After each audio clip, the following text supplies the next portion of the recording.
नमस्कार, मी रुचिता. ॲग्रोनमध्ये आपल्या सर्वांचं स्वागत. सध्या कडाक्याची थंडी पडतीये, सकाळी बराच वेळ धुकं राहतंय आणि दुपारी चटका लागणारं ऊन पडतंय. असं वातावरण द्राक्ष पिकाला फार मारक ठरतं. थंडी आणि आर्द्रतेमुळे घड बराच वेळ ओले राहतात आणि दुपारच्या उन्हामुळे खराब होऊ शकतात.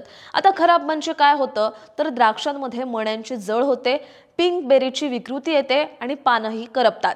त्यामुळे अशा परिस्थितीत द्राक्ष पिकाचं संरक्षण कसं करायचं हेच आपण आजच्या व्हिडिओमधून जाणून घेणार आहोत. अतिथंडीमुळे द्राक्षाच्या वेलीवर मण्यांची जळ, पिंक बेरी सारखे परिणाम होतात. आपण ऐकलं, पण याशिवाय आणि काय परिणाम होतात तेही पाहूयात. कडाक्याच्या थंडीमुळे द्राक्षाच्या मुळांची वाढ कमी होते, त्यामुळे पानंही लहान आणि पातळ राहतात. तसंच शेंड्यांचीही वाढ थांबते, परिणामी कॅनोपी कमकुवत होते. अन्नद्रव्यांचं जसं पालाश, स्फुरद आणि कॅल्शियम यांचं शोषण कमी होतं, परिणामी मण्यांवर विकृती दिसून येतात. तसंच थंडी जास्त असेल तर कीड रोगांचा प्रादुर्भाव वाढण्याची शक्यता असते. या व्हिडिओसाठी राष्ट्रीय द्राक्ष संशोधन केंद्रातील मुख्य शास्त्रज्ञ डॉक्टर SD रामटेके यांनी माहिती दिली आहे. आता एक एक करून आपण द्राक्षातील समस्या आणि त्यावरचे उपाय जाणून घेऊयात. पहिला आहे मण्यांची जळ. हिवाळ्यात ही विकृती मण्यांच्या वाढीच्या अवस्थेत मोठ्या प्रमाणात आढळते. यामध्ये घडाची संख्या जास्त असते आणि कॅनोपी कमी होते. तापमानातील बदलांमुळे मण्यांमध्ये कॅल्शियमची कमतरता होते. या सगळ्या कारणांमुळे मण्यांची जळ म्हणजेच सन बर्निंग होतं. आता जळ म्हणजे काय तर सुरुवातीला मण्यांवर लहान काळे डाग दिसतात आणि पुढे मणी सुकून पूर्णपणे खराब होतात.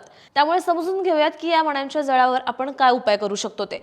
पहिला म्हणजे बागेला पालाश अन्नद्रव्यांची कमतरता होऊ द्यायची नाहीये. मण्यांची विरळणी करून घ्यायची आहे. शेंडा खुडणी करून कॅनोपीचं व्यवस्थापन करायचंय. घड थेट उन्हात येणार नाहीत अशा प्रकारे त्यांची काळजी घ्यावी. कॅल्शियमचं प्रमाण योग्य पातळीवर राखायचंय. म्हणजे काय तर पिकाला कॅल्शियम अन्नद्रव्य द्यायचंय. यानंतर दुसरी समस्या येते पानं करपणं. अति थंडीमुळे पानांवर विपरीत परिणाम होतो. द्राक्षाच्या वेलीसाठी किमान 15 अंशाचं तापमान असणं गरजेचं असतं. पण तापमान फारच कमी झालं तर पानांमधल्या पेशी मरतात, त्यामुळे पानं सुकतात. पानं पिवळी पडून शेवटी करपल्यासारखी किंवा जळाल्यासारखी दिसू लागतात. पानं करपल्यामुळे घडांची देखील वाढ नीट होत नाही. आता यावर उपाययोजना म्हणून तुम्ही बागेत शेडनेटचा वापर करू शकता. थोडंफार ऊन असताना म्हणजेच युरिया खताची 1.5 ते 2 ग्रॅम प्रति लिटर पाण्यातून फवारणी करायची आहे. तर काही वेळा उन्हात नुसती पाण्याची फवारणी करायची आहे. यामुळे पानं ताजीतवानी राहण्यासाठी मदत होते. यानंतर तिसरी विकृती आहे पिंक बेरीज. ही विकृती प्रामुख्याने थॉम्सन, सीडलेस, तास ए गणेश, माणिक चमन या वाणांमध्ये दिसून येते. जेव्हा द्राक्ष पिकामध्ये पाणी उतरण्याची वेळ असते अशा काळात जर कमाल तापमान 30 अंश सेल्सिअस पेक्षा जास्त असेल आणि किमान तापमान 10 अंश सेल्सिअस पेक्षा कमी असेल तर द्राक्षाचे मणी गुलाबी रंगाचे होतात. आणि असं तापमान जास्त दिवस राहिलं तर सगळेच मणी गुलाबी होतात आणि शेतकऱ्यांना मोठ्या नुकसानाला तोंड द्यावं लागतं. त्यामुळे यावर काय उपाय करता येतात ते जाणून घेऊयात.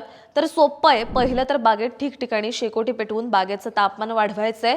बोदावर मल्चिंग करायचे. पाणी उतरण्याच्या वेळी सायटोकानी युक्त संजीवकांचा वापर करायचा. त्यामुळे मण्यांमधलं हरितद्रव्य टिकून राहतं. पण लक्षात असू द्या, त्याचा फायदा तात्पुरता होतो. पाणी उतरण्यापूर्वी सर्व घड पेपरनं झाकून घ्यावेत आणि बागेमध्ये प्लास्टिक शेडनेटचं आच्छादन वापरावं. तुमच्या द्राक्षाच्या बागेत तुम्ही हे उपाय करणार का आणि तुम्हाला ही माहिती कशी वाटली हे कमेंटमध्ये नक्की सांगा. आणि अशाच शेतीविषयक आणि नवनवीन माहितीसाठी ॲग्रोवनला सबस्क्राईब आणि फॉलो करायला विसरू नका.